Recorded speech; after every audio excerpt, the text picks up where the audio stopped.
expect to see a pretty lady here. Let me see that. How about this? I'll put my number in here, and then you could give me a call later, okay? I was wondering, like, what exactly do you got planned for tonight? I gotta go home. Okay. Well, I mean, like, you ain't gotta be hostile with me right now. Like, we're just having some fun, you know? Okay, so come on. How about I can give you a ride home? I got a really nice car. It's actually good. I'm fine. It's fine. Thank you.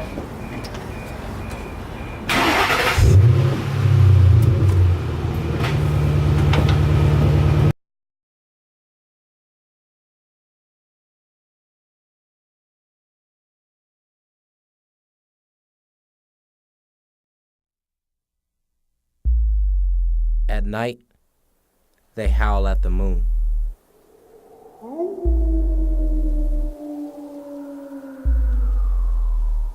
I remember a time before this night sky drew out the beast in them. A time when this brown-skinned man was not merely a disguise, but his true identity. His veins coursing with empathy. His mind governed by virtue. His intentions nothing short of heavenly. Until that fateful day. A foreigner strolled its way to his front door. He asked its name. My name is of little importance, but if you must know, you may call me Abaddon. I reign over the night and moon, borrowing my light from the sun to illuminate dark places where my beauty is hidden. Isn't that lovely?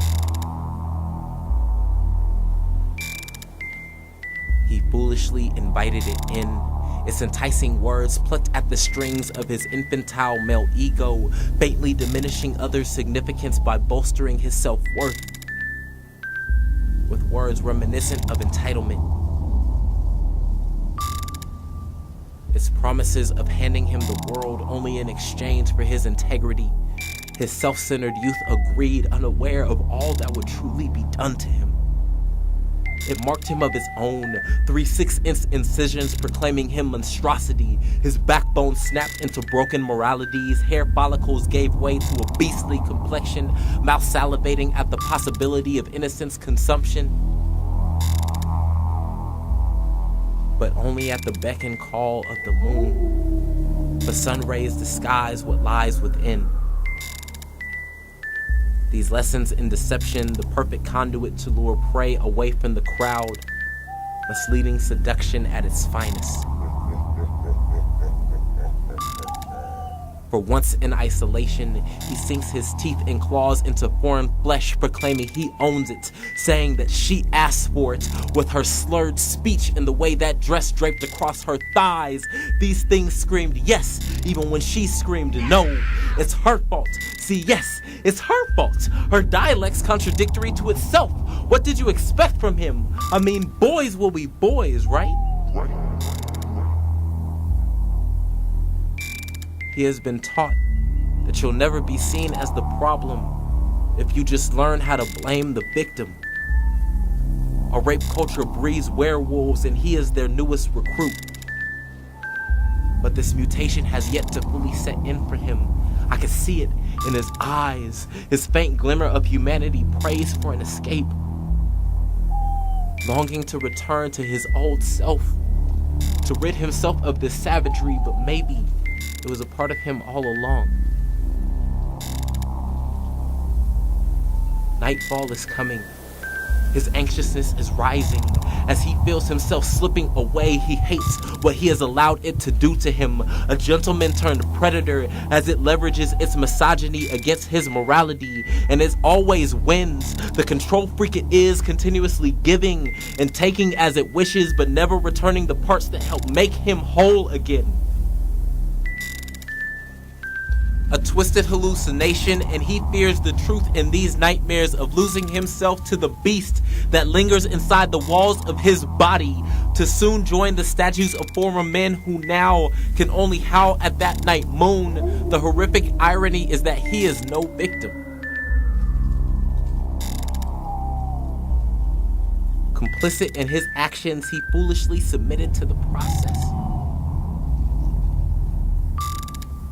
A byproduct of his own misguided self-delusion, that he might dare be deity. I guess he did follow in his master's footsteps. He, a false god, simply catalyzed the process of humanity's self-destruction through him, through men. I've witnessed this malicious manifestation, and if this dare be my fate, then I would rather commit suicide than die to my pride. To have this rape culture claw its way into my most vulnerable places, replacing my integrity with insecurities, teaching me to find my masculinity in the forcible submission of a woman, turning me into nothing more than a rapist, a self-righteous thief of dreams, innocence, and hopes of love, all seized by my claws. Lo and behold, this is the creation of a beast, a product of corrupt morality. This misogyny is how the world creates man.